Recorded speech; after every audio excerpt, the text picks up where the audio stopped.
Okay. Mr. Chairman, as I was asking for your indulgence, we have a young man in a uniform. His name is Landon Banks. He's from Boy Scout Troop 329, Allison Park. Landon, why don't you tell us why you're here tonight? Basically, I'm here just kind of observe. This is for my citizenship and community merit badge. So basically, I'm just going to take a couple notes and just watch what's going on. Well, thanks for coming. Thank you. Thanks a lot for coming. Appreciate it.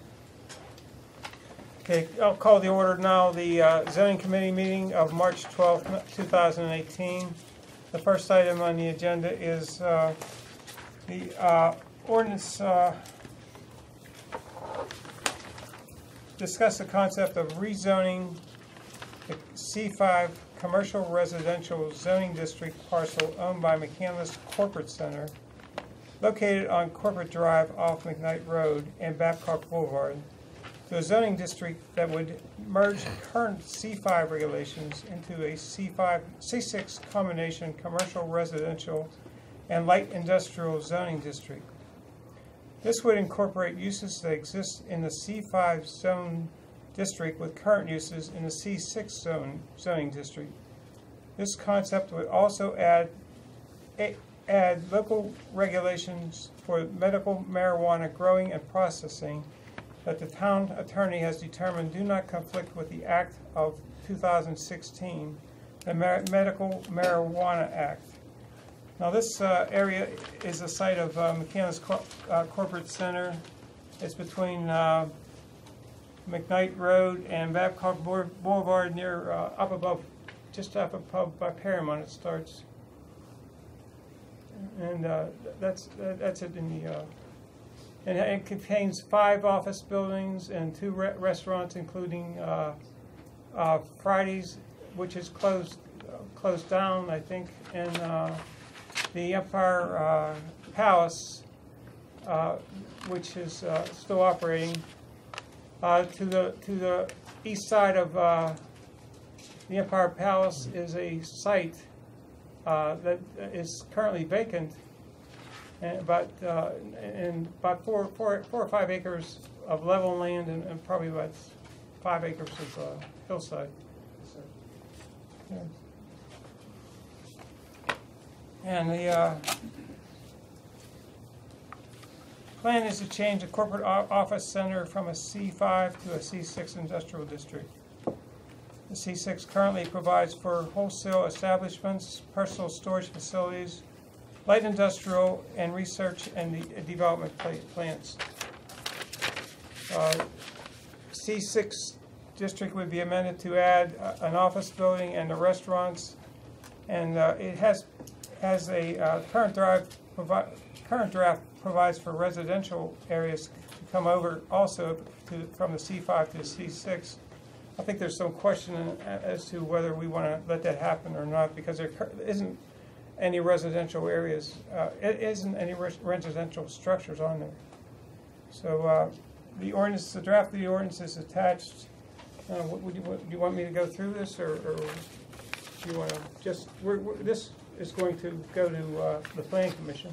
Yeah, I think the thought that I had was that we want to move this along. If council wants to move this along, we all gave it a lot of thought. We had a lot of discussion at the last meeting about what to do with C6. I think we were mostly okay with the dispensaries and with the research labs. The question was, what are we going to do with the grower processors? The state law directs us toward putting it in light industrial areas. We do not have a light industrial area. Among collaborative discussions that we've had, it was suggested that we combine C5 and C6 and look at the possibility of rezoning the McCandless Corporate Center. It seems like a great location. We would not be taking anything away from the C5, so the owner of the property would not be losing anything other than the part that Greg just brought up, which was the residential. And I'm not sure how likely residential is in that spot, but there's all that the owner has a lot to gain and nothing to lose by doing this. I left a I did talk with the representatives, the owners. They could not make any commitments, of course. And I also informed them that this is not, we haven't passed the ordinance, we haven't even really discussed the ordinance. That would have to go through the Planning Commission and Town Council for a vote. However, we're looking for you to give us guidance as to where, if you think this concept is worthwhile considering. And if so, we can pass it on to the Planning Commission. So we're saying that lot's the only lot that they're going to be able to grow in McCandless? The entire Over 30 area. acres. How many? 30, over 30 acres. It's over 30. But that particular section is the only area in the entire, No other, and that's all owned by one person? no other C5 Yeah. will be affected. It's only that C5. So only one The person in others- McCandless has, or one property owner in McCandless that will have the opportunity to grow. No, anybody can buy if they want to. They can sell it to whoever they want. Well, but as of now, Or that lease it. one They property could owner lease it to. is whoever. the only one who has the ability to say yes or no. That's right. Yeah, it's Cell 2 Inc. is the owner of all the property. Wow, it seems like a mighty big gift to L2 Inc. Zell. I think it was, Zell, Z-E-L-L. How did we come up with the 85 feet high? Is that already existing? That's existing, yes. Okay, okay. Are any of the buildings at that height right now? Oh, I don't think they're up that high. Okay. It's I about thought- I don't know what the I highest thought I was one told is. one of them was really close. close to It probably is. And then the rest are, That would be roughly 8 stories, maybe Yeah. 7 stories. I'd like to follow up on Mr. Mertz's question. What is it that drives, is it the C6 designation that permits the marijuana involvement? Well, C6, like has been said before, C6 is our industrial area, and for the most part, what I've been reading and what Gavin I think said was that people have been putting this into their industrial areas. So, go But ahead. is that our only C6 industrial area? Just that one We do place? not have a C6 industrial area right now. Well, but The concept is to combine C5 and C6 so that this owner isn't losing anything. If it were just C6 over there, I understand C5 would remain, but what does C6 permit him to do that he otherwise could not do? Light industrial growing uses. process. Right. And including the grower process. Now, what about that? What about that? The question that Steve, I think there's merit to that question you raised. It allows only one particular owner to get involved with the marijuana that's recently been permitted. Is that correct? Right, as it stands right now, yes. Yes. Well, we could sell to other people, Right. but I mean, the But chances. would they have to reapply then? If another area wanted to do this, they would have to come before us again? Well, No, have they to wouldn't be. change- They wouldn't be zoned for it.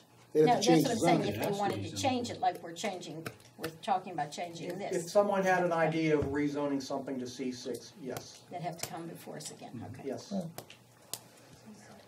And that's a recognized option, combining 5 with C6. Yeah. Have we done that before? Yeah, I mean, it's not, we're not really combining the two districts. Essentially, you're recreating a new C6, but you're including within this C6 all the uses that are permitted in the C5. Okay. So combining only in the sense that, all right, everything that you could do in the C5, you could also do in the C6. But we want to take a closer look at residential, you know. Except for the residential Yeah. component, right? But this is, in a sense, more properly designated as a C6. Correct. It just happens that by the nature of what's happening, what was C5 will also be permitted in the C6. Correct. And since it's currently zoned C5, it seems like a pretty seamless transition. And then it solves a number of problems in Now, that, you say that, precisely why do you say that? well, because you already are operating presumably under the C5 regulations. Right, okay. So then you're just adding the light industrial aspect. And then it also takes care of the problem that we've discussed, that, you know, you have to have some place for some of these light industrial uses, labs and warehouse space and things like that. So it seems like a pretty good fit We currently don't have the light industrial anywhere. So is that, Haven't been able to find one for 30 years. if we don't allow that, Nobody could then agree on. if we don't allow that, that's a problem, right? Yes, it is. Okay. Well, so being light industrial, how will that cover us to keep from fracking to occur? It's not going to affect our oil and gas regulations. They're completely separate. And I'm trying to remember, their conditional uses in what district, Bruce? I institutional. Institutional district only. Yeah, so that won't have any effect. That won't, okay. I was told by one of the older council members once that and I'm not sure if it's true because I never looked it up, that the reason we didn't have the light industrial was because without having it, there was nowhere that they could bring adult entertainment in. Is that part of the? That's not correct. No. Okay.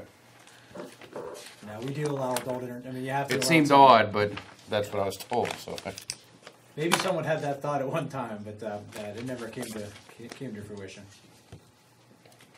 So are we okay with sending this back to the planning commission? planning? Yeah. I mean, I think it's strange that we're only allowing one owner, property owner in the entire township. How many property owners do we have? 35,000? We couldn't find I guess another, including rent as commercial and. is there another piece of property you can find out there that will not abut, that we could use, that does not abut residential, or does not, that is big enough? Because that's all we could come up with. If you can find something else, show Well, us. we could add it later. Yeah, if And there we is could something add- Yeah, I else, mean, it this could be whole- added. If you have any ideas. There's Steve, no let us rule know. about abutting. That's our rule about abutting residential property. Right, exactly. Yeah, But exactly. residents, I would be very unhappy having industrial use next to my house, I will tell you. Well, it depends, yes, on the industrial use. I would not be happy necessarily with a machine shop that was creating all kinds of nonsense noise all the time, but a farm growing any sort of plant? But they come together, No, I get it, but that's the thing. It's not just a greenhouse, it's a Yeah. greenhouse and processing. When And we that's- look into the details of grower processor, my thought was just like yours, it was gonna be a farm. As it turns out, it's not a farm. They go from anywhere from 10 to 70,000 square foot buildings, 80,000 square foot buildings. They have to be grown inside. They Right, can't it's an grow it indoor farm. outside. And it's not a greenhouse as I imagined it would be. It's all grown under controlled conditions it's completely different than a farm would be. Because my thought was originally, let's put it in a farm. As it turns out, that wouldn't work. When you're looking at 70, 80,000 square feet, if it gets up that big, there aren't a whole lot of places that can accommodate that. yeah, I mean, I'm just looking at the whole center of McCandless thinking, well, good grief, the entire Pine Creek, Blazer Drive Valley doesn't seem like a farm could possibly hurt it in there, a marijuana farm. Well, we can always add that later. Send it to planning and see And, what and they I say. wonder how much increase in value that one piece of property is going to have if it's the only place, in McCandless. Now, just because we allow it there doesn't mean it'll be there. There's only No, gonna I be get it. 75 I in the understand whole- that, but if somebody wanted to put it in McCandless, does that increase that particular property owner's property value by 25, 30%? I don't know that it would have any more value, and I'm not a real estate expert by any means, but I don't know if it would increase the value by at all, because it's a very valuable piece of property as it stands, which is why it remains vacant. They could not come to an agreement on terms. We've approved a 10-story office building there at one point, and we've also approved a hotel there, and neither of those got built. I don't know why the office building didn't get built, but the hotel became a sales issue. It's already a valuable piece of property. Mr. Chairman, I think that our concern, because of the value in the town and the nature of our community, we stand a greater chance of devaluing adjacent property, potentially by not being careful in where we implement the industrial zoning. Right. So I agree with the recommendation here to take this to planning. Well, one other thing I had, one other major thing I had was the medical marijuana dispensary is currently in C3 through C4. C4 is great, but it's over by Giant Eagle and whatever.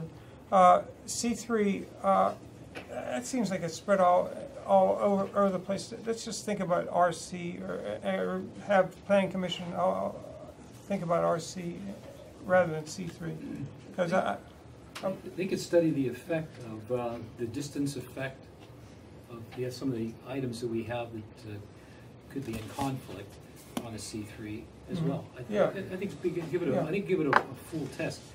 You know, Mr. Mertz is talking about, you know, kind of some fairness, and the council has talked at this table about that a lot of places that dispense what are called, considered as standard drugs, and so there's apparently some sort of a stigma to medical marijuana that maybe 5 or 10 years from now it probably won't be. But for the moment, it still sounds like, what's all this mean? But nevertheless, I think if the planning commission, when they're charged with a task here, they can look at these options and they may come up with some we haven't. Yeah. Well, would it be a good idea for each one to take their ward and look at the C5 areas that are in their ward and see if they have any problem with them? C5?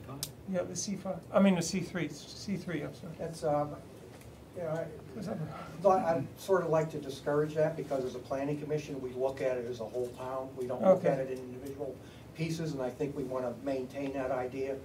It's not we don't look at it as a political issue. We look at it as a good planning issue, and we try to come up with good planning concepts. And as Toby said, there is not a 1,000-foot rule for grower processors, but there is a 1,000-foot rule from schools and daycare in dispensaries. So when we look at the C4, for example, and it's from lot lines, it's not from the property. So there is a school located at Vincentian. The only place on the C4 that it would work in McCandless, as I measured, would be Gay Brothers. When we look at this area of the C3, there's a lot of the C3 that won't work here because of the school property being so large.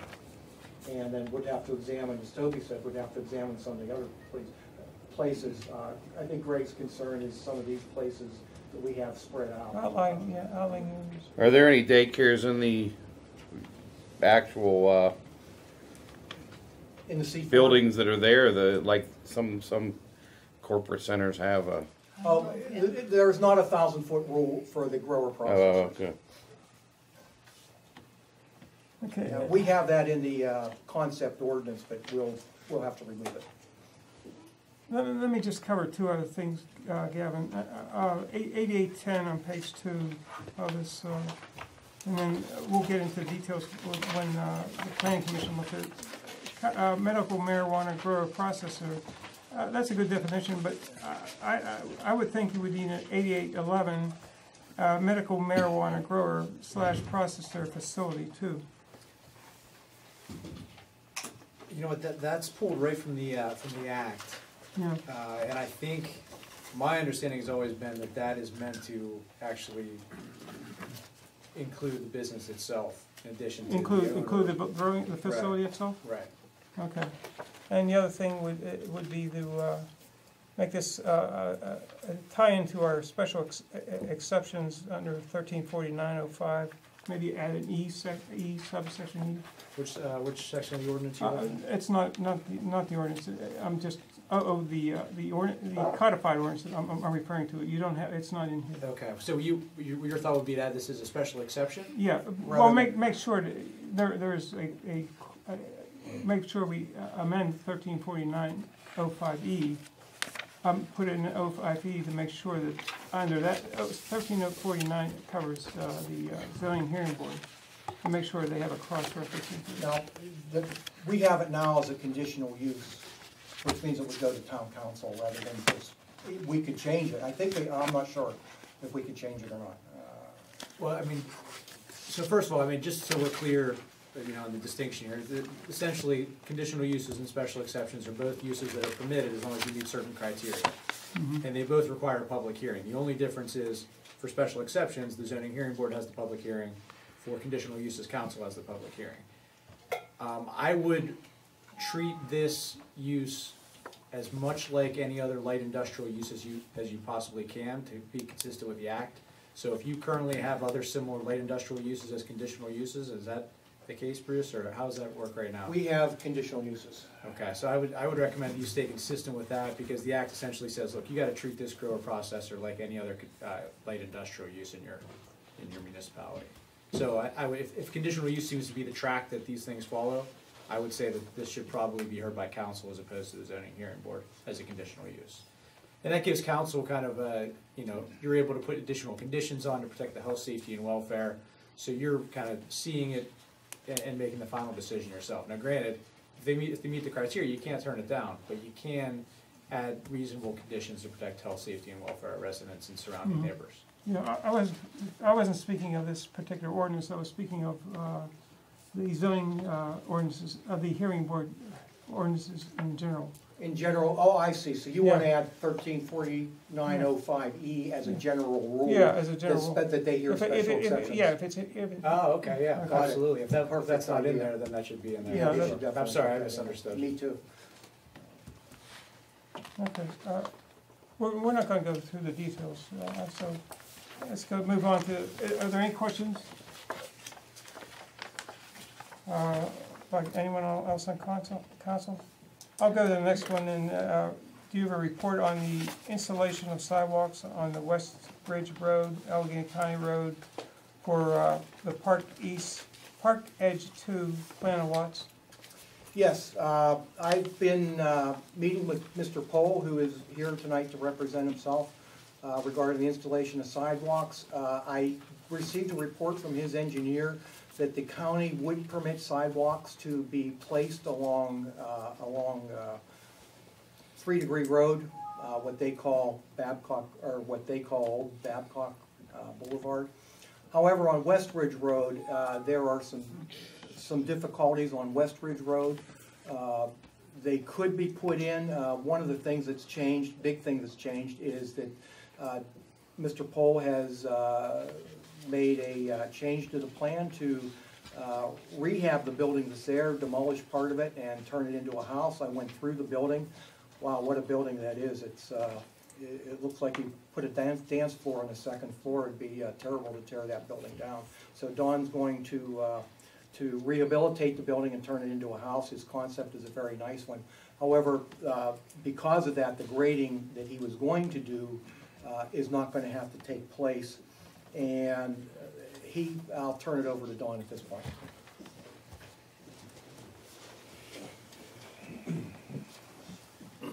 How's that for an introduction? It's very good, Bruce. Very good. Bruce asked me to bring some photos of Westridge, what currently exists, so I'll pass these around. The issue is the county is actually saying that's not their road. Is that correct, Bruce? I heard you say that. Well, that's what they've said. It is their road. They're claiming it's not their road. And Can we Not have sure it? whose it is. Can we have it? You I'm don't not have sure we it. want They're giving it away. you don't want it. We don't want it. They maintain it. So this is our existing conditions. This is looking up West Ridge. The sidewalk that the town would like to have put in would eliminate these trees and this embankment, which we'd like to maintain. This is the existing building. Yes. You notice not everyone was. On the right or the left of the trees you're talking about? The sidewalk would be on the left side, right? The sidewalk, yeah, yeah, right next to the building. I'm not sure. Oh, is it? I think it's bigger as that. Closest to the building. Yeah. Okay. You see that picture?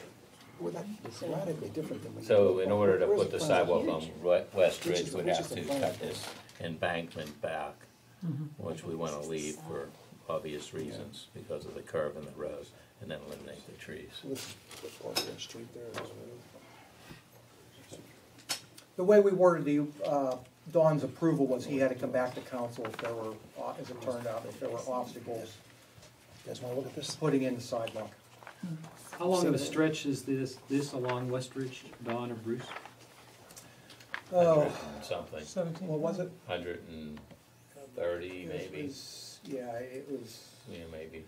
was less than 200, and I Yeah. was thinking a little bit more than 130. but- So this is just the side that you're saying you won't put a sidewalk in. No, I'm not saying I won't, I'm saying we'd like not to, so we can Right, but- maintain the trees there, and we can also maintain the embankment that's protecting the building. But then on the other side, you would put the sidewalk. Yes, on Babcock, sure. The county's said that they would accept sidewalks there. That was the issue prior. If the county ever believes that they own West Ridge and decides to put a sidewalk district in, then then I would suggest that this property put them in. Until that time, I'd suggest otherwise. So you're saying put the sidewalks in? No, I'm saying if the county ever decides to have a sidewalk along West Ridge, then this property ought to have a sidewalk on it too. Oh, okay. Otherwise, You're saying if otherwise the county- suspend it. Okay. Yeah, there are only 2 properties that are not owned by the county on that street. Since originally he was gonna tear the building down, put a new house there, regrade the lot. So if you're gonna do that, you might as well put a wraparound sidewalk on it. But now that he's not gonna touch this lot, he wants to leave the trees and the slope. If the county ever decides they wanna come along, then see if sidewalks would be feasible at that time. On what side of the building is the, if I may, the entrance to what was the Kotobuki? This will help. That's on, that's not shown. This is there. looking That's at on from the the opposite back. side. This is the road where we are putting sidewalks in. This side, was it? The entrance was on Yes. this Yeah, side. pull it up on the Which map. side is that? Right, Which side? right across from it. The Hold on, I'll opposite get it. side, yeah. You back in there. Mhm. Okay. And What that's does the that look side radically you have the different, yeah? sidewalk, right? That's the side you would have the sidewalk, Yes, right? yeah, we'll take the sidewalk all along. Does anyone, Old does anyone want Babcock. to look at this down here? Did you see it down? They're the same, yeah. They're just 2 different sizes. I'm looking at this here, Bill. Nah. Are those brick sides on this building, Mr. Yeah. Paul? Yeah, it was all drive-in, all stuff. Okay. We're in the process of eliminating it.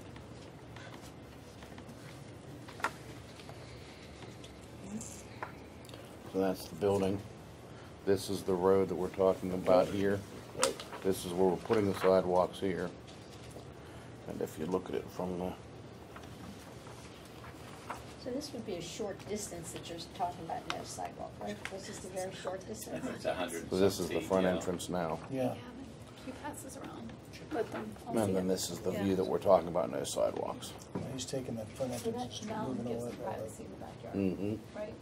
Well, I haven't seen the plans for what he's doing, The but trees apparently will this still is the give old house. privacy, But that mound, that embankment will actually give us some, give that yard some safety. Oh, okay. If we cut it down, then the way that road bends right there.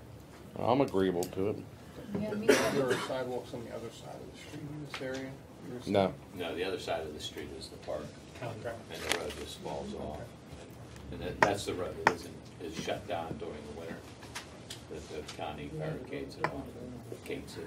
Would you need to vote on this? Yeah, council will have to vote on this business meeting.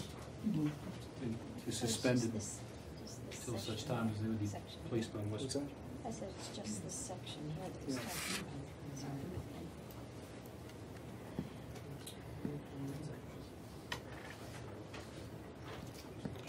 So are we gonna call for a vote, or are I we talking more? would have to vote at the business meeting. I believe. Okay. This is for you to, have your discussion, and get your thoughts on Is there any more comments about it? I just wish I had a drawing that would more clearly, appreciate what Steve's got, but a drawing that shows the actual area that we're talking about with sidewalks. Do you know how Google So I can works? understand it better, yeah. I Do you can- know how you can make this thing work? Because this is the area, and I just use this mouse, and I can look right and left, and the area he's talking about. Can you just give me the bird's eye view? Can you Is- just take off the street view? Yep. You didn't bring a plan, did you? Yeah, that would be helpful since that's what we're talking about. What's the, best described as the road that the county closes for 3 or 4 months a year? If you're familiar with the year. I drove back It's there. only mainly traveled. Do you want it on map view or satellite view? Satellite.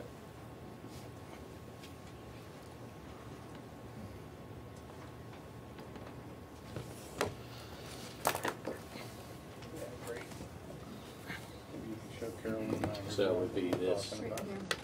Yeah, we took off the back part of this building, so it's this area right there. Those are the trees. So this is the embankment, there's the trees. I see. So we'll run sidewalks all along. Mm-hmm. Right, Sidewalks here, right but all not the over way there. down to the end of our property on that road. And this has that wider wider road that we did on Coomer that people can't actually walk on anyhow. I think it makes sense. Yeah. I think it does. I mean, I appreciate you saving the structure to it on. Yeah, I think it'll work out well. Yeah. I'm okay with it. Okay, thank you. Chairman, schedule that for vote. Yeah, schedule for vote. Is there any other questions by council? Okay, if there's, Dawn, they'll vote on that on March the 26th. Yeah, you want to give me the other pictures? Oh, those were my pictures. Oh, okay. They're not very good. Well, you want to give me these pictures and I'll give them to Bruce. are there any comments from the public on these items on the agenda? I do have one. Okay. Why do you have to have this? I heard that it's. Could you come to the microphone for this? You were a supplicant before, now you're a citizen. Now that I'm a citizen, did you No, say? you were still a citizen, you were a supplicant also. Don Poole, 9307 Peoples Road. I'm just wondering why the town even has to have that. And my concern is, if you're gonna put industrial zoning here, you know, you're opening up Pandora's box to a number of other companies that a lot of people wouldn't want in their backyard or anywhere in the town of McCandless. There's plenty of industrial property in the Pittsburgh region.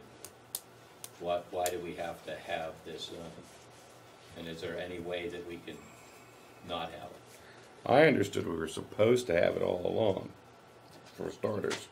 Yeah, the short answer is that you have to make a spot for all lawful uses within your municipality. So that's the reason why you always find a space where there's adult entertainment businesses, where even though there might be communities that are against fracking, oil and gas development, you'll find that they find somewhere in their municipality for, this is kind of the same situation. If you totally ban an otherwise lawful use, then someone could challenge your zoning ordinance as being unconstitutional. So you don't have to allow it everywhere, but you got to find somewhere in your municipality that it would be viable. So what would be wrong with the town just waiting until somebody challenges it? Because Keeping it out as long as you you might end up possibly can. then you might end up with it somewhere you really don't want it. They could plop it down and possibly get site-specific relief, meaning, all right, you didn't put it anywhere, so we want to put it right here, even though you didn't want it. And if they prevail and determine that our ordinance is unconstitutional, then we have to allow it where they have put it, which could be in a very, bad place for us. All right. Thank you. Thank you. Good question. There's another question. Go ahead. What everybody wants to know.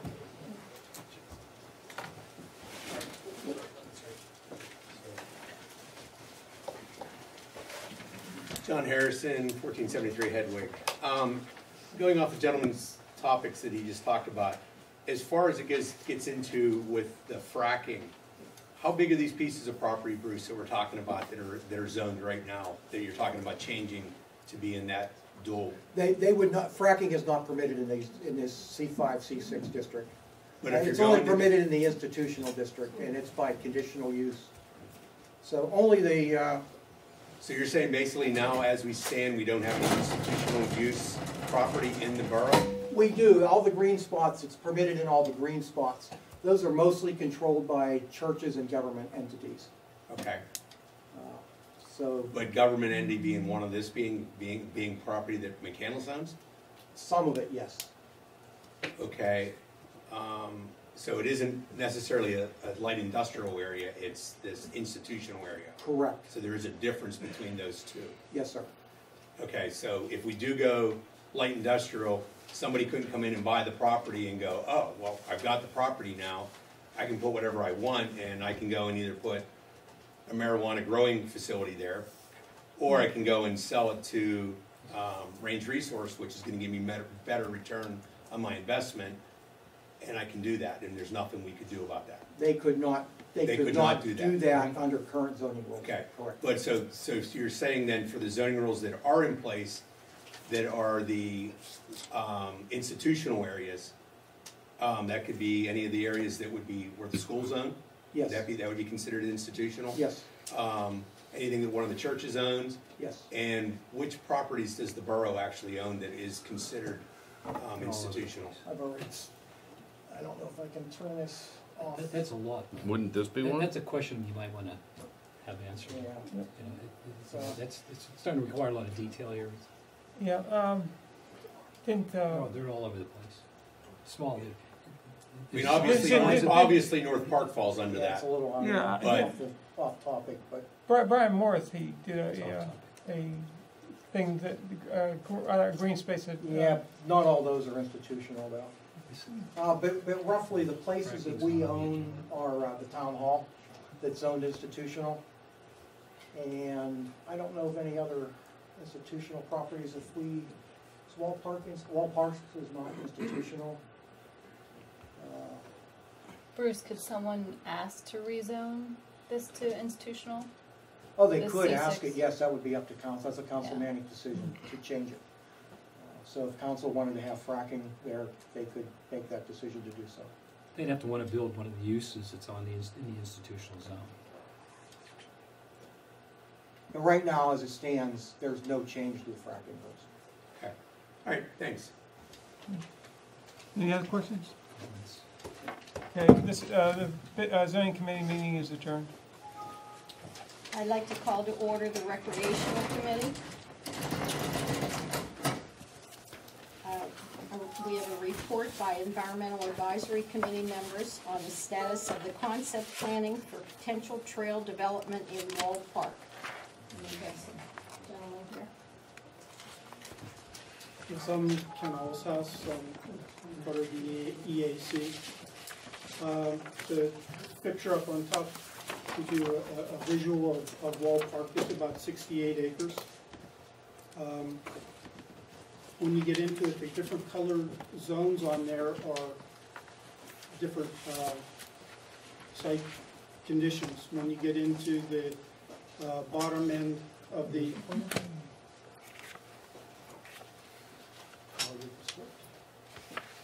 when you get into this area, that's a wetlands area. So you can see the black line is the trails that Rachel Carson has looked at and proposes to install. But none of them go through the wetlands because the wetlands are just difficult to deal with, both construction-wise and much more expensive. But that makes access to the trailheads more difficult. So we have 3 potential trailheads down by the tennis courts, where there's a gate now, which is on the bend on Sloop Road, and then where the current dump site is for the McCandless up by Highland Road. All told, there's about 2.5 miles of trail there. Some of it is very steep terrain. When McCandless received this property, it tends to either be wetlands or very steep slopes.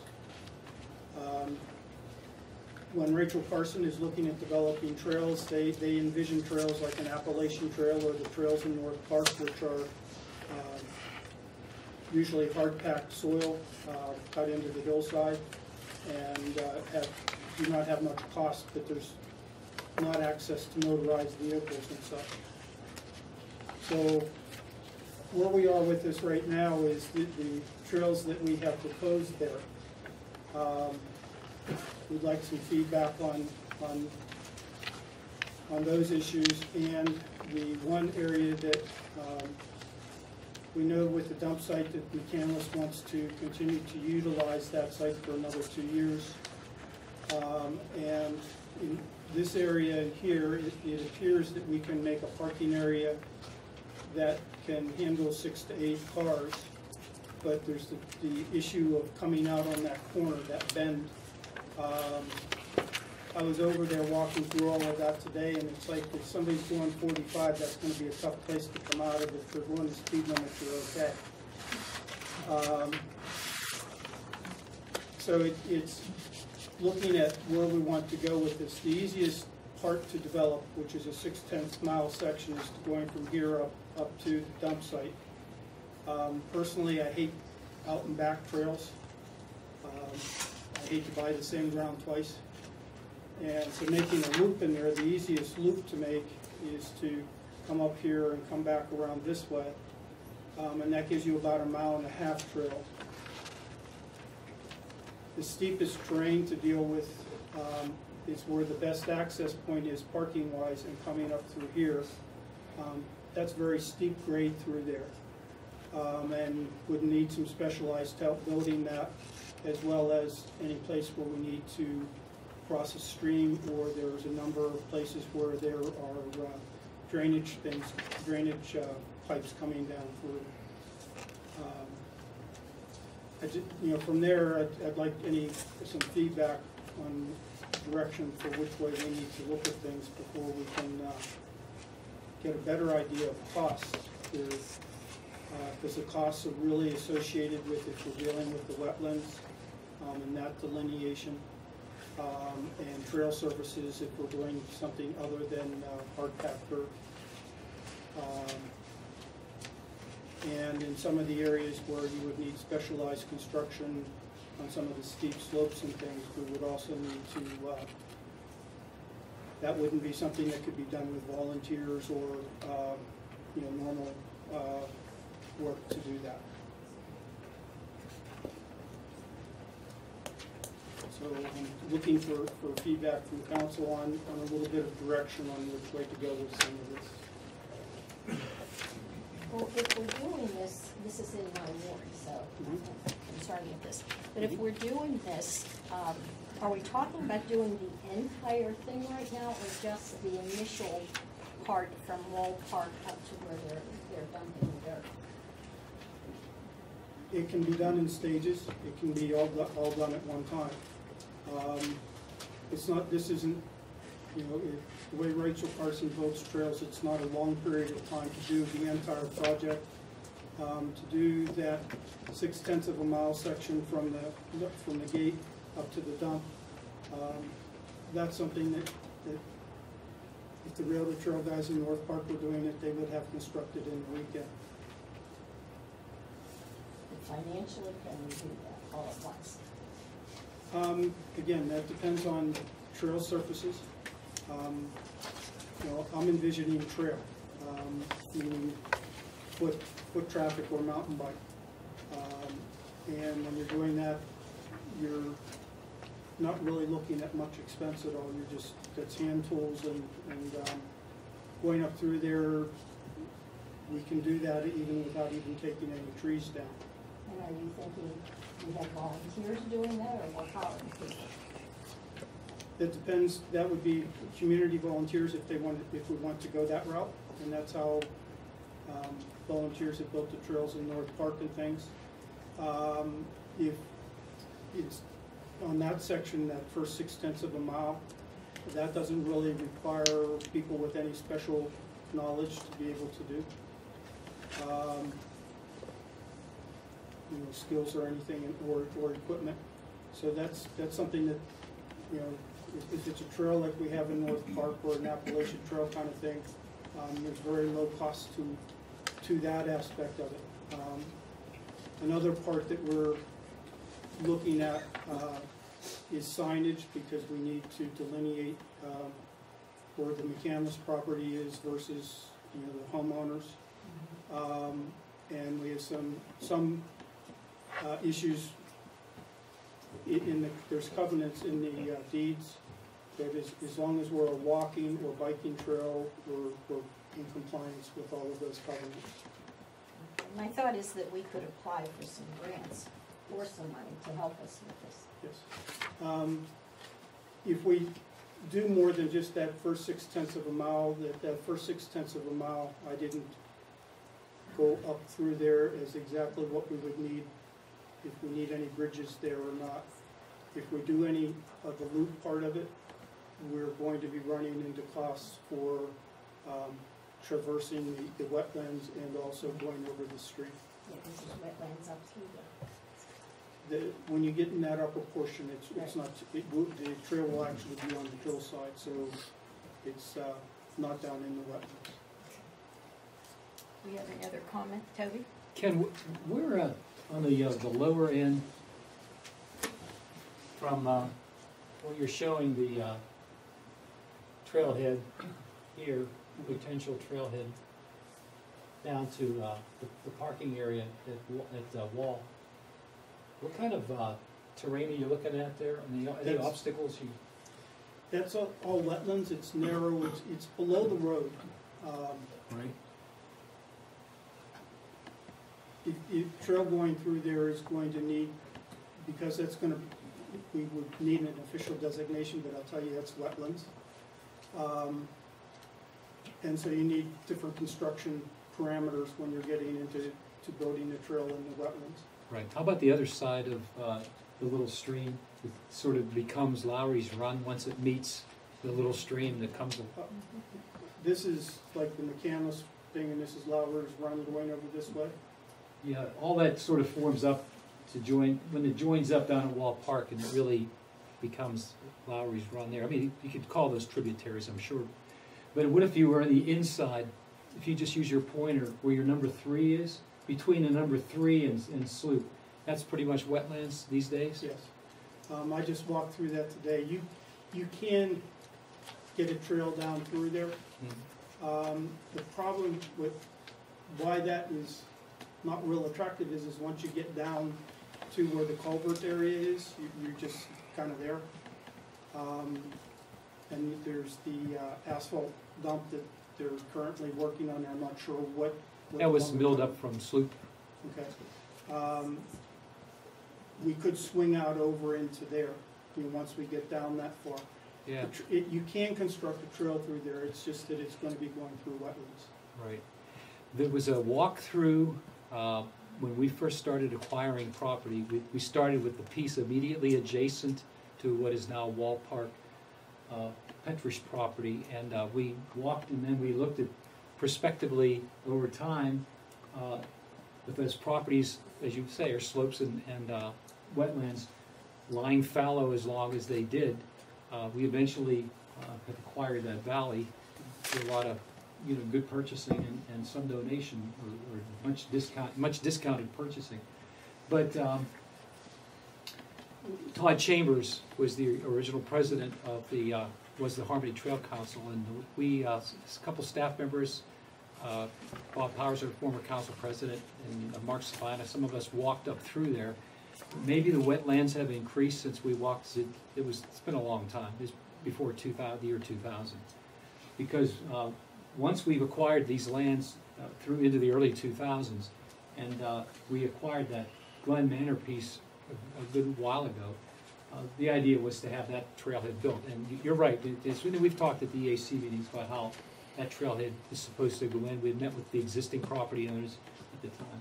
So the long and short of it is that was thought to be the best place to have a linear trail.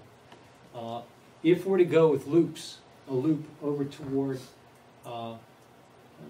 Franklintown, Off this way. up the light green, up in there, that would have to be discussed with the public. I think if we want to go in that direction. So it's a matter of how far council wants to go initially, and however far we go tonight. I have to tell you, we've tried, based on what the EAC has been wanting to do here, and what the town has been wanting to do here for many years, to get a trail through here, at least a linear trail.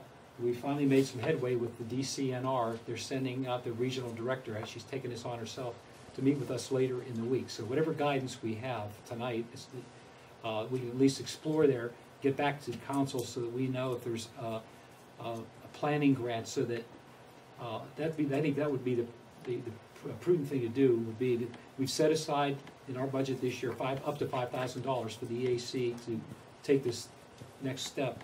If we want to go to the step of actually laying out the trail, costing out the trail, it will probably take some either engineering or landscape architect work to size that up. And so that's where I think we ought to talk to the DCNR representative, Kathy Frankel, so we can see if there's some funds that we could have to match that we have, get an idea how much the scope of work would be for the engineer. Because I realize there's going to be some elevated trail, wooden trail probably of some sort, that would have to go across those wetlands. And I don't remember them being that much when we were there years ago, but it sounds like they've increased.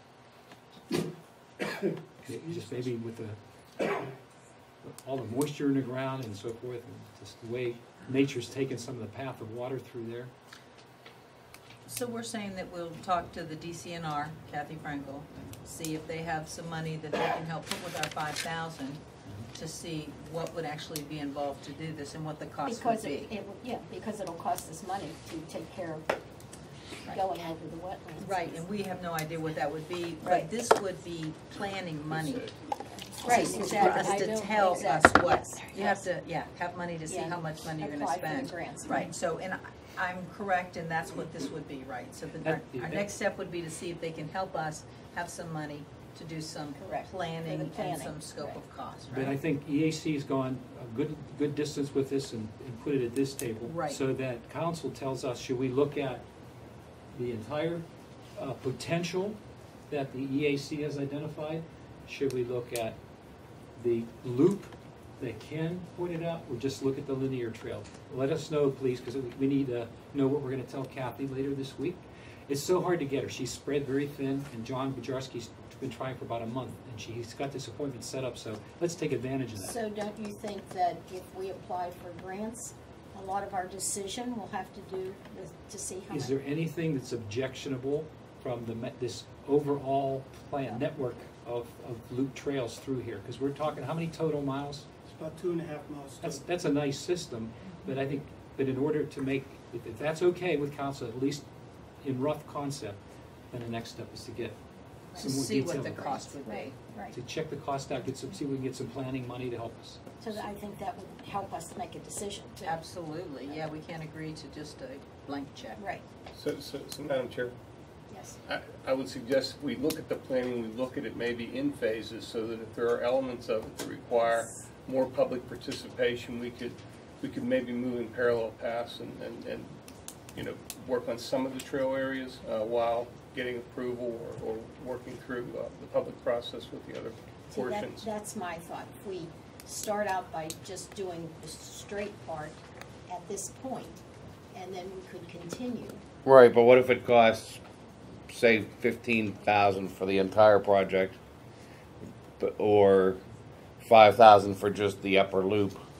But if we do the upper loop now and then the lower loop later and then the side trails, it costs 25,000.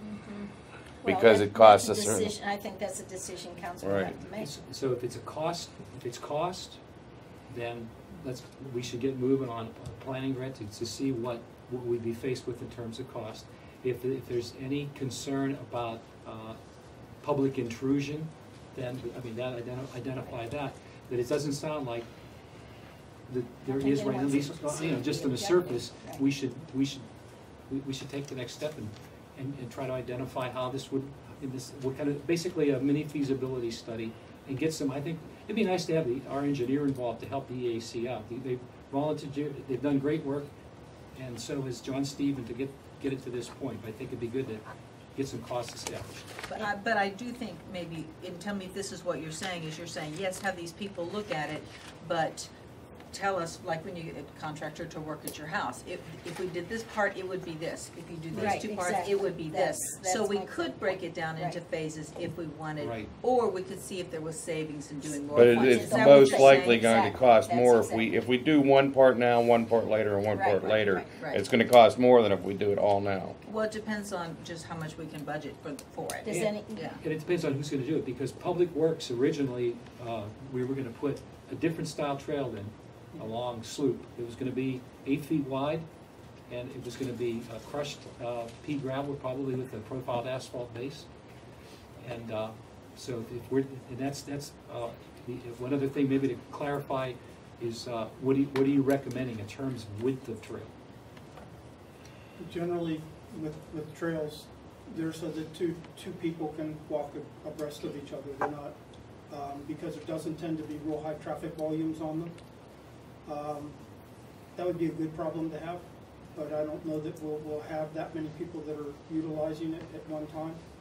So when you get into, the bigger you build it, I mean, you get into orders of magnitude cost-wise. It's very simple to build a trail that can handle 2 to 3 people, 2 people abreast of each other. Once you start getting into something that you can start to have multiple people, or even ATVs or something on, you're getting into a lot higher cost in construction. I don't think we want, there's never been an idea. In fact, I think some of the deed covenants would prohibit Yes, they do. ATVs. One last question for me, because I usually come equipped with answers, hopefully, but not a question, but I have a couple. One is the original thought when we walked this many years ago was to be able to take a police car if we had to on that trail, or Really? an ambulance. Is there what's your recommendation there? When the lower part, you know, as long as we stay in the Sportsman's Club property because of that old road base that was there, and that's what that trail follows. Could you mark the Sportsman's Club with your pointer? Yeah, Or for the audience? The North Park trails are not that big. You can't get a police Yeah, car I on don't- the North I'm Park just- trails. This area in here is basically the old Sportsman's Club road. So, I mean, it wouldn't be that major of a thing to make that passable for a vehicle. But once you get past that, we're on hillside, And those trails exist already. yes. Right, so. Okay. And now what is the trail that goes over to the church? Over this- It's not drawn. If you started at the end of the olive where the fish's mouth is, yeah, to go left. There's a trail through there already that goes over to the church. There's a gas line that goes up through there. Is that a gas line? Yes. Yeah, there's a gas line that comes right across in here. That goes right through that, right where the streams intersect, there's a gas line that comes right across there. So current thinking, width 5 feet?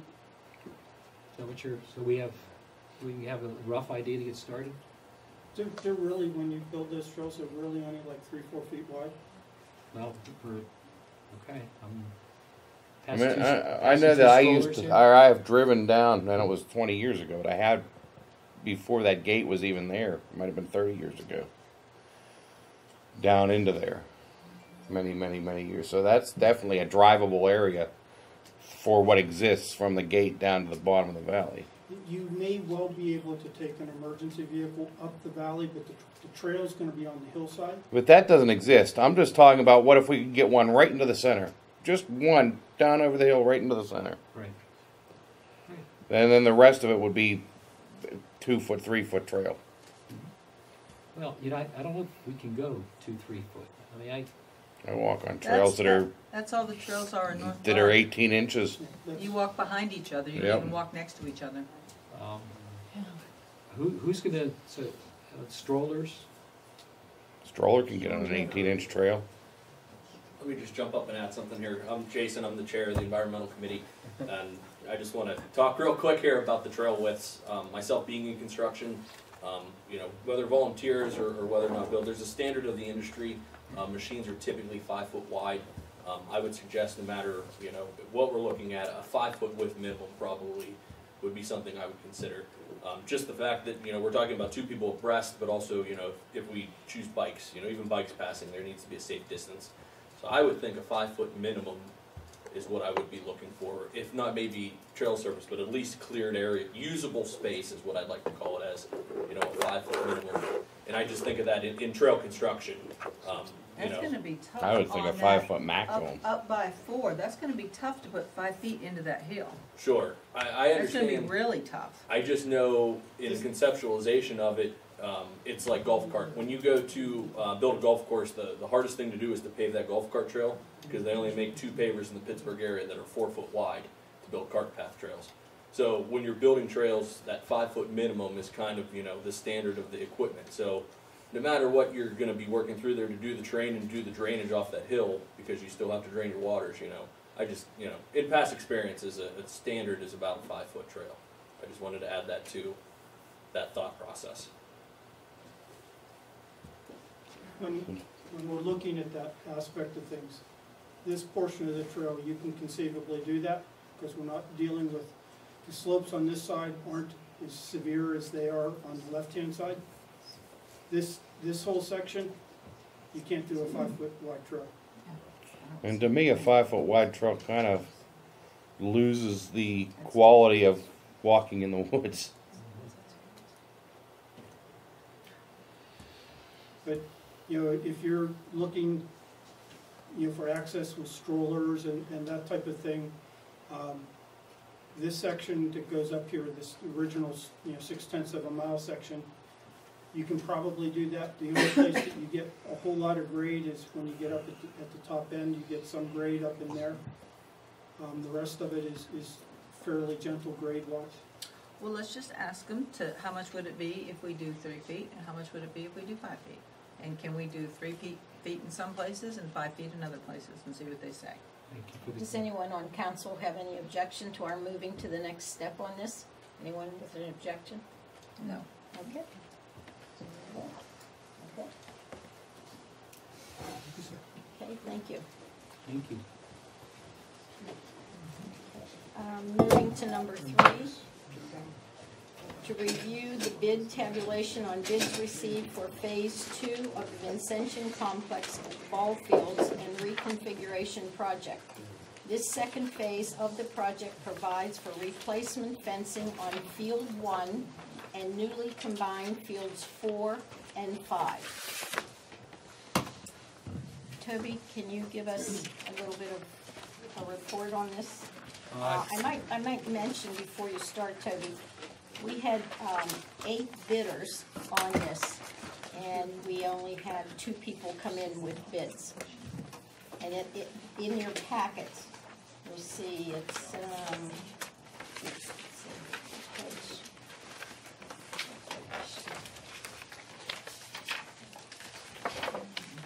okay, it's after the maps for Wall Park, you'll see the bidders. It says Vincentian Fields Fence. It's in your packet today. Okay, these are the bidders. And then you'll get to where it says Gateway, and those are the 2 bids that came in. Yeah, we had 8 prospective bidders. 2 bid. Allegheny Fence is a known commodity in the Pittsburgh area. Do nice work. Esterly, the much higher bid company from Ohio, decided to take a shot at the project. $90,000 was estimated for the work, and the low bid of $86,640 puts us under budget.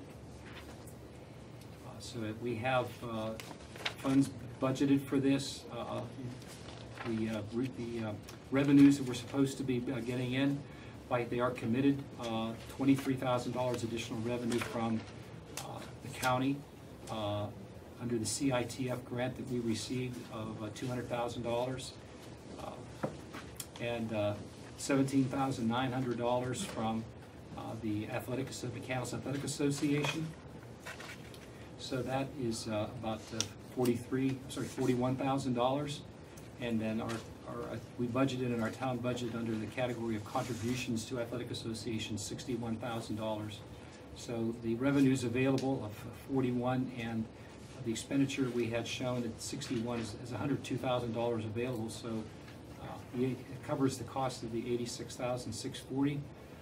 We advanced the bids to make it as expedient as possible, not to presume on council at all, but in order to we have later on tonight, we have advertised for a special meeting to award the contract so that we can, a couple of things, to get the fields in use as soon as possible. The grass grew in very nicely on Field 4 and 5. There'll be a temporary fence put up by the Athletic Association on Field 1. And the Athletic Association's 50th anniversary is April 21st, which is Saturday. That's their opening day. So the contract would be good for the successful contractor has 30 days, weather permitting, to do the work, so it can be expedited. Anyone on council have a comment? I'm going to make sure that everybody understands, because that was a lot of numbers, that understands that originally we applied for a $250,000 grant. We got $200,000. The Athletics Association was going to kick in $17,000, and our portion was, how much was our portion? Well, we had $19,000 budgeted just for general Athletic Association contributions for the McCandless Athletic Association last year. This grant opportunity came up in February of last year after our budget was already set at 19. So yes, when the grant came in, a 250, I'm sorry, a 200 instead of 250, we're picking up a bit of the tab. We did not spend the 19 from last year, so we carried that over into this year. So it's new money. It's about a little over $40,000, which we budgeted for. Okay, I just wanted to make you aware So of it's covered, right. what we agreed to last year is actually additional funds. It's Right. more than what we thought it was gonna be. I will just make sure everybody, understands that. But that was added to the budget Right. for that, so What is the differential? Again, I heard what you said. What's the difference between? it's 40 The to two numbers? 40,000? 42,000 between the Ohio company and Allegheny Fence. I mean, what we hoped for, what we hoped it was. We're gonna be paying $44,000, $19,000 carried over from last year. Okay. So then we're kicking an additional 25. Any other questions from council? Okay. Any comments from the public? Yes, sir. Just one question. Please come up to. I don't really need this, but the one question is there something wrong with the fences that are at the parks now? That we're changing them, or adding them, or putting new in, or? The fields were reconfigured. Okay. And so. So because of the reconfiguration, the Yeah. fencing that's there is not adequate? And this will be higher. It's not there. And this Okay. The fencing that's there is not there. It's not there, it's gone. But it's higher, this new fencing is higher, because that'll keep a lot of balls in play and not over the hill. Okay. All right, thanks. Sure. Any other comments? Okay. That concludes my recreation report. I would like to call to order a Public Safety Committee meeting. First, we have the chief's report. Good evening. You've received a report. One thing I want to talk about, the main thing is there's been serious discussion with the North Allegheny School District relative to a school resource officer program. I initiated those discussions upon my return as police chief. I do believe in the program. I believe that it overall benefits our students in a lot of good ways, overall health and safety. And it's in the preliminary stages right now, but there are serious discussions about that, and I'll keep you apprised as we move on. Madam Chair attended a meeting with us, the superintendent, the school administrators, and building principals. And then also I addressed a group at a security and safety night at the North Allegheny School District, talking about the involvement and what we're doing as a police department to keep our students safe. And we're assessing not only every school, every venue we have, including our daycares, our parochial schools, whatever school we have, whatever responsibility we have regarding children, we don't forget a single. We're doing a lot of things. Detective Egley and myself have been doing programs. We've been doing security assessments at different venues, and we continue to exhaust all avenues to help in any way we can with any of our schools and any of our institutions. Respectfully, that's all I have tonight. I would like to mention, having been a school teacher, I think it's an excellent idea that you're taking the cars and the police into this classroom. Thank you. To let the children know that you're their friend. Thank you. That's very important. We're trying to establish a good respect and rapport with them, be highly visible, and it's important that we build that trust and relationship. Keep up that good work. Thank That's you. good. Any other questions, comments? No? Okay. Public comments now? No. No. So how do we Three. proceed to the end? Yeah, 'cause I just want to kind of echo what the chief has just said, that I know I went to 3 different meetings with the school, and especially the last one, seeing all 3 of the police chiefs up there from all different townships. And, listening to the whole thing about the importance of, our safety and the security of the kids in the schools. And I just know, being a parent and just from all my other friends, that, everyone really values this. And, I guess I can hope that we have the support from, everyone here on council for this,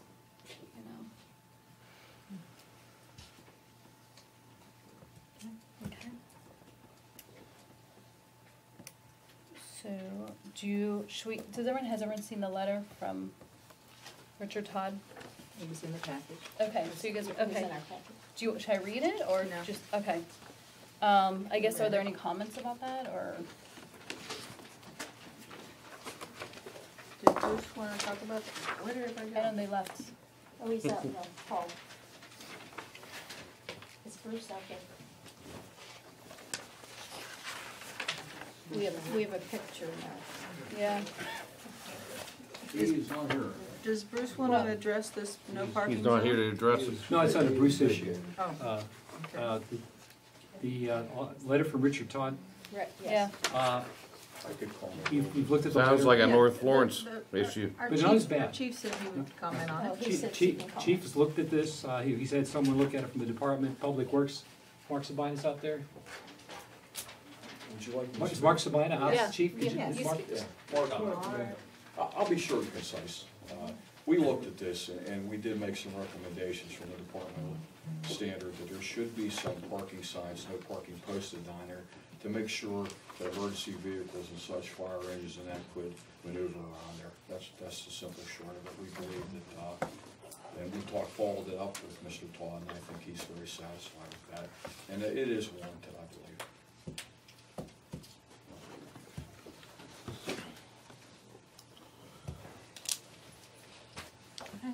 So is Mark gonna say anything, or, I didn't know if you wanted. Yeah, Mark, did you wanna have any Unless he comment has on more to this? add after the chief.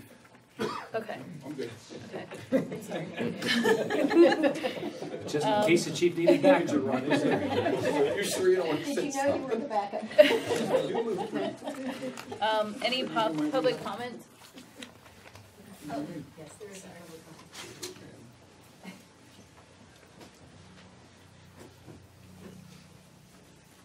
I was all the way in the back. Alice Beckett-Rumberger, Parkland Drive.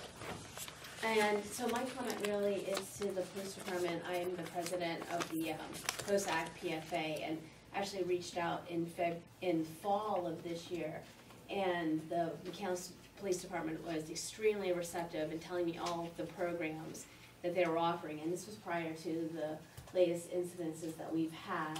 So prior to that, been very responsive to our school needs and integrating, our school safety into the police department, because I think that relationship with authority and with our police department and our students, I have 2 students at COSAC and 1 in the high school, is very important. And I wanted to thank the police department for really stepping up, and we're gonna add your programming into ours for next year, for our schooling, so we can add that. So we're working together, the school district, the parents who represent the school, and the police department. So, Thank you. I thank you. We'll continue to do our best. Yeah, and it's really great, especially, bringing it all on a positive note for these kids, that interacting with authority doesn't have to be a negative thing. So thank you. You're very much welcome.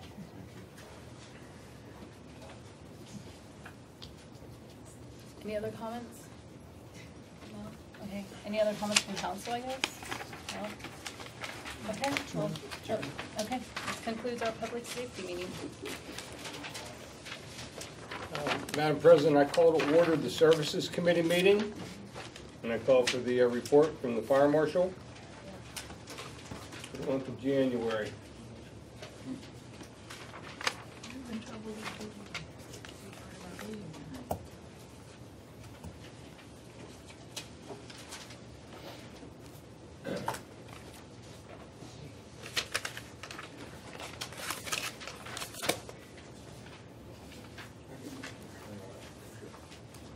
Good evening. So in front of you, you should have received the monthly report for January 2018. As stated, as you can see, we ran a total of 75 calls. Out of those 75, as you would, I know we talked about it before, was the working structure fire that occurred at the Bridges Sweeper maintenance facility. Again, just a brief synopsis of that. Everybody made it home. No injuries reported to anybody on site with that. Call to attention, so you can start filling in your calendars with some of the important dates for 2018. Page 1, the Emergency Services Appreciation Day, the 20th Annual Golf Outing, as well as the Appreciation Dinner Banquet on December the 8th. So you can mark your calendars with those.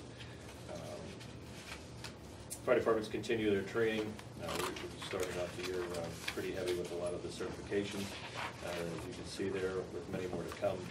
The firefighter physicals have been set for 2 dates in May. We've partnered up with our brothers and sisters at the Hampton fire stations as well, so that we're offering 2 dates for them with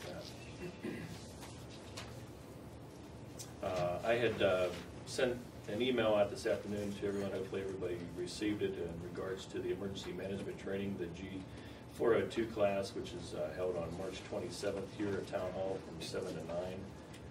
This course will provide yourselves with some working background on some of the emergency management things that we kind of get into, orientation on the incident command system, and this will also should satisfy some of your NIMS compliance trainings that you need. This is presented by the Allegheny County Emergency Management Team, and in order to register, make sure you have to register online. You don't necessarily have to register, but it is advised that so that you get the proper credit, should you need it for your credentialing. Also, and finally, the fire department, we had a visit inspection, scheduled inspection for the Pennsylvania Department of Labor, L&I, from the State Workers Insurance Fund, the SWIFT inspection. This is they handle our workers' comp. They came in January, and what they did, they toured the various fire stations, looking for any type of deficiencies in our fire stations, making sure that we're creating a safe environment for ourselves. One of the suggestions that they had was for us to form a fire department safety committee. So what we're going to do is we have 2 members from each fire company, which will be properly trained by the L&I staff. These members will then be tasked with reviewing any type of accident reports and workers' comp related incidents, any type of corrective action that we may have to encounter at the various fire stations, and identify any type of hazardous conditions or any unsafe acts around our fire stations, so that we can kind of reduce our not that we have a high rate of workers' comp claims, but we don't try to keep it that way. And by order for us to do that, I think we had a 5% discount over time, I think is what it was.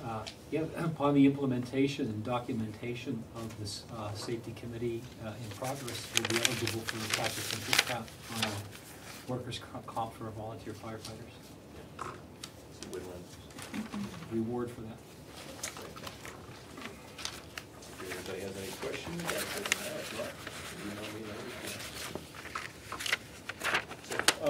regarding the safety training, do you currently conduct safety training on a monthly or quarterly basis with the firefighters? When you say safety training? General safety training beyond their incident training, if you will. Just safety related, I mean, with fire ground incidents, that's obviously what our main focus is. That's a weekly thing. With safety training, I can't say we really do. It's not on a regular basis. Although we do have topics, including back safety, lifting properly, certain things like that. Lifting, climbing, strength, so correct, exactly. Yeah. Not on a regular basis, but we do fill that into our schedules throughout the year. Perhaps over on the safety committee. That's good. That's correct. Exactly. Yes. Yep. Okay. Are there any questions from council? I'd like to ask Dan, may I ask a question? Just you mentioned I don't remember what the title of it was, but I saw your email, and that was only within the last couple of days, wasn't it? The one about the training, sir? Yeah. Yes. Yeah. That was this afternoon. I sent it out over. I know. I was pretty. Yeah. I don't recall precisely, but there's an electronic website we have to go to sign up. That's correct. Yes. Okay. Yeah, I will tell you now, it's not easy. So take your time. Don't do it if you're in a hurry. So it takes a little bit of time to kind of go through it. Mr. Corticas, he can probably attest to that as well. Yeah. But once you're registered with the Emergency Management Institute, you're on file, so it's a lot easier for any further classes.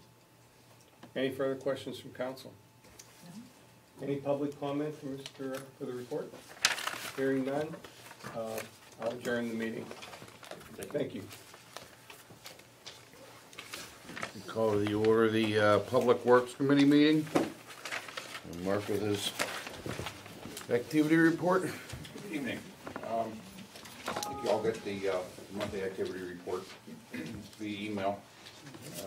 I would say that once again in February, between rain and snow, we were limited to a whole lot of outdoor activities. So most of the snow and ice control report will cover the activities that the guys were involved in for January or for February. We did spend some time on some of the roads where we had trees that were brought down by the wet soil conditions and cut off a lot of trees that appeared to be imminent of falling to try to save that issue from going on. Other than that, if you have any questions on the activity report, I'll be happy to try to answer them for you.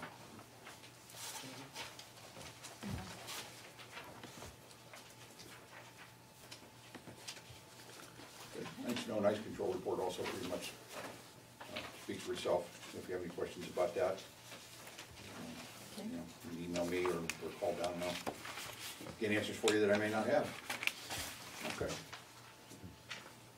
We have a review of bid tabulation for the rental of a 3/4 yard or larger excavating machine with operator and high lift with 1.5 cubic yard bucket or larger with operator. And I cannot open mine. It won't open on my computer. I've been thrown out. Yeah, about 3/4 of everything. About 10 times. We can't get anything here. I got thrown out too. Yeah, so.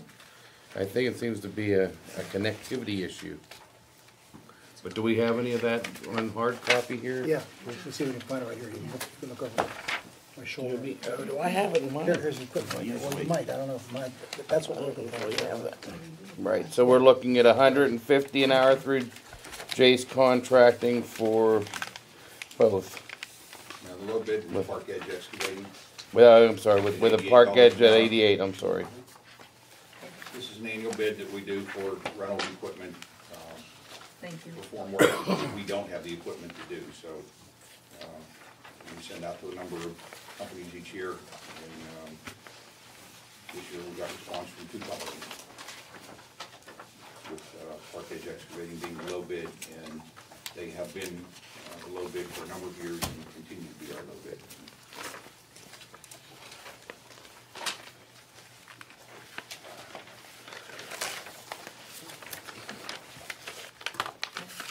And then we, a recommendation that the town council authorize the purchase of a new dump truck body and hydraulic salt spreading system in the amount of $67,325 from Stevenson Equipment Incorporated under CoStar's contract number 025-021 for town truck chassis number 3105, authorized by town council in January of 18. That chassis was ordered back in January. We got word that it will probably be delivered by mid-April. So this current award would be for the hydraulic system and the dump body to go on that chassis. Now we'll review pricing for various size. Wait. Sorry. So these were some of the things that you asked for in the budget, right? Correct. So they've already been budgeted for, they've already been approved? Correct. Okay, I And just the wanted to good- make sure everyone knows And a that. piece of good news about it is the $67,325 plus the $86,000 and change adds up to about $154,000, and we budgeted $185. So it came in nicely under budget. Thank you. Yes, ma'am. 6, review pricing for various sizes of construction limestone, riprap stone material under the Pennsylvania CoStar's pricing system. Contract number 4600015610 from Allegheny Mineral Corporation for award of contract by town council at the March 26th regular business meeting. This is also an annual award that we make for construction materials, mostly limestone products. The pricing is on CoStar's contract that we do have prices at the time that we contacted them. The state contracts will allow them to raise and lower the prices through the course of the year. So these prices from last year held for the entire year. They never changed last year, but they do have the opportunity to change them if they can provide the state with proof that there's a reason to do so. I think you have, in your packet, I think you have the list of what the current prices were.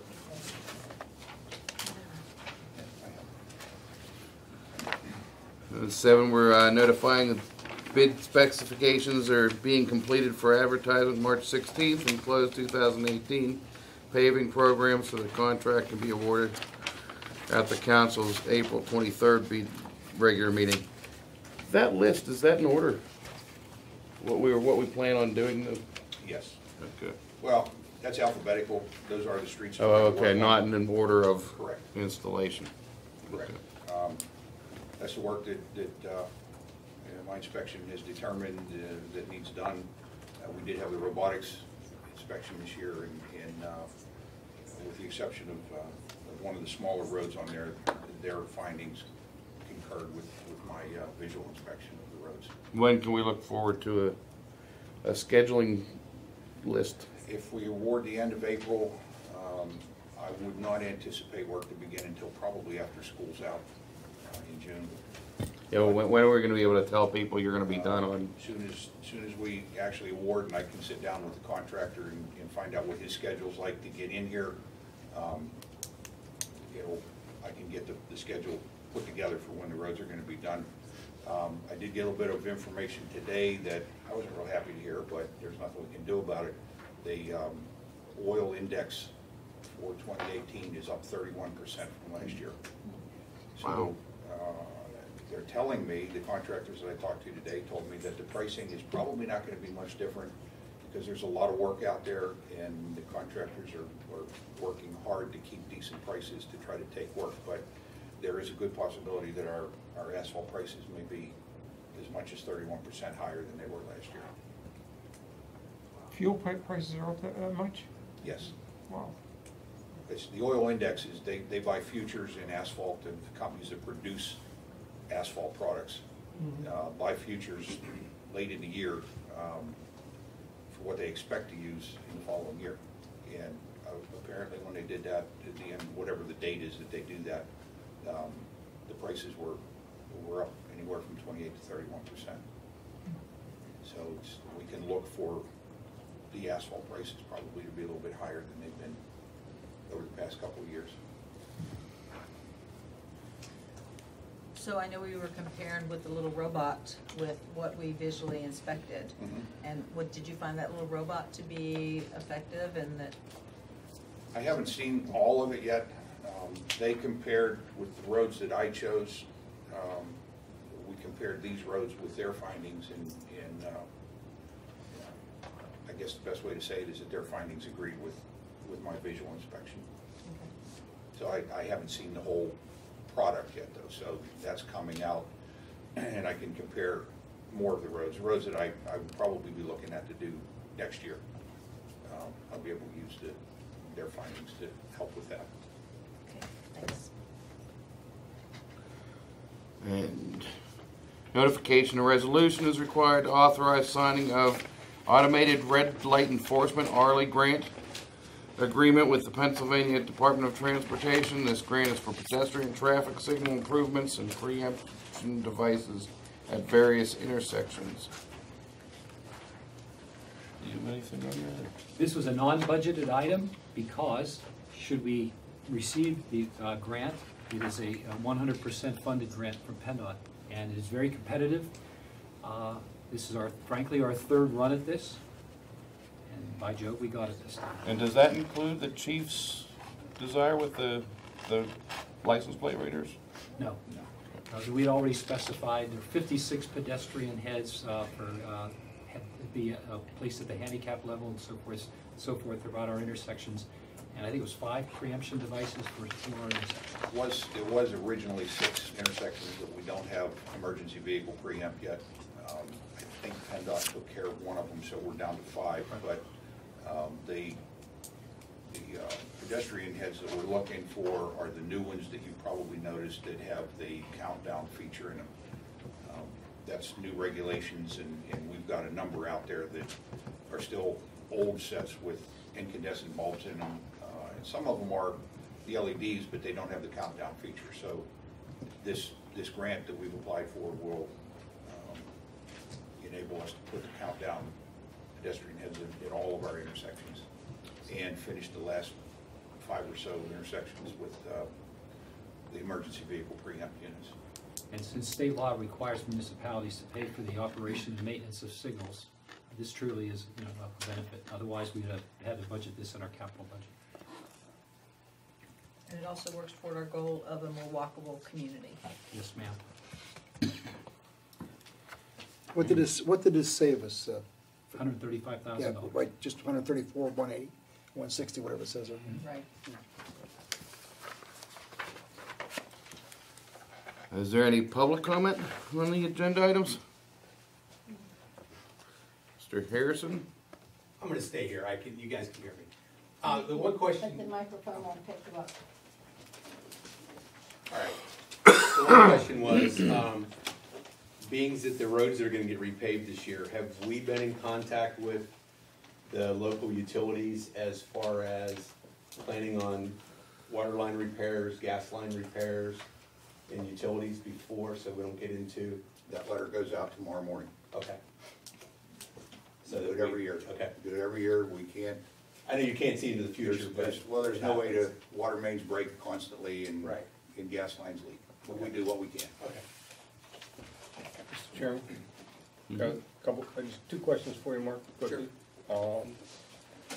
On the spec for the truck, do you spec any type of special corrosion protection for the spreaders and for the spreaders are tough. To extend the life? Yeah. They, with the brine and the salt, there's not a whole lot that you can put on. We've tried various products over the years. What happens through the course of the winter, it erodes it. It kind of grinds it off, just like it would if you took sandpaper to it. Sure. But pretty much everything that we're using is stainless steel. Oh, okay. Which eliminates the issue with corrosion, and the new bodies that we're using are all aluminum. Okay. And it's I forget what alloy aluminum it is, but the 2 trucks that we have right now with the aluminum bodies, there's been no sign at all of any corrosion on from salt and brine. So it's worked very well. The other question I wanted to ask was, have you ever considered alternative fuels, CNG or propane? We have. To outfit these trucks when you get them. We looked at, it was a number of years ago now, we looked at the possibility of either propane or compressed natural gas. The problem that we ran into with the bigger trucks, they don't run, there's no conversion right now for those over to natural gas, so we would have been limited at that time to probably 2 pickup trucks that we could have converted over to natural gas, which it didn't, the cost of it to convert them over as existing vehicles was kind of prohibitive. Understood. If we can look at ordering, as we replace, we can look at ordering new vehicles with the natural gas, but anything with a diesel engine in it is just not, at the time that we looked at it, and I don't know that even currently there's any way to replace diesel fuel with propane or natural gas. Very good. Well, thank you. Sure. Thanks, Steve. That concludes our public works meeting. And Call to order the finance committee meeting.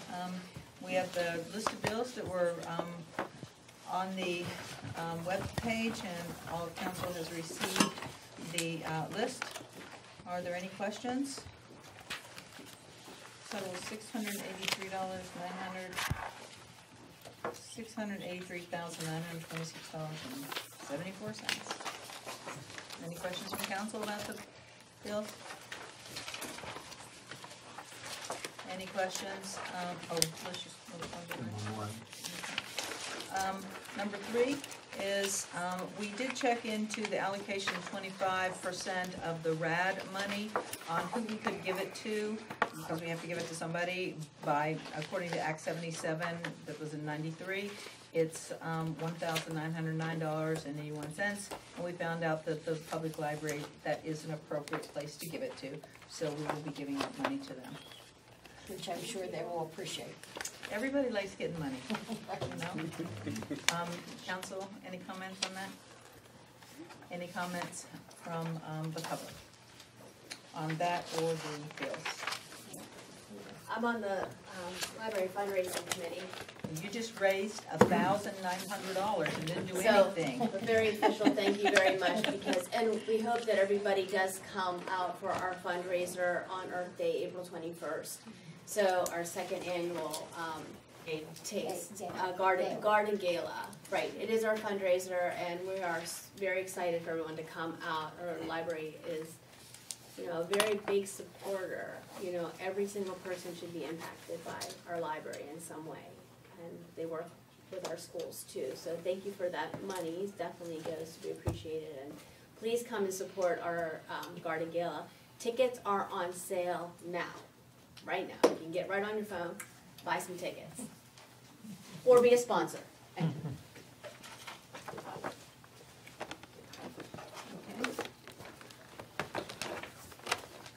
All right, if there are no other comments or questions, then we close the Finance Committee meeting. We done? That's it. All right, our meeting is over. We need to move that? We're done.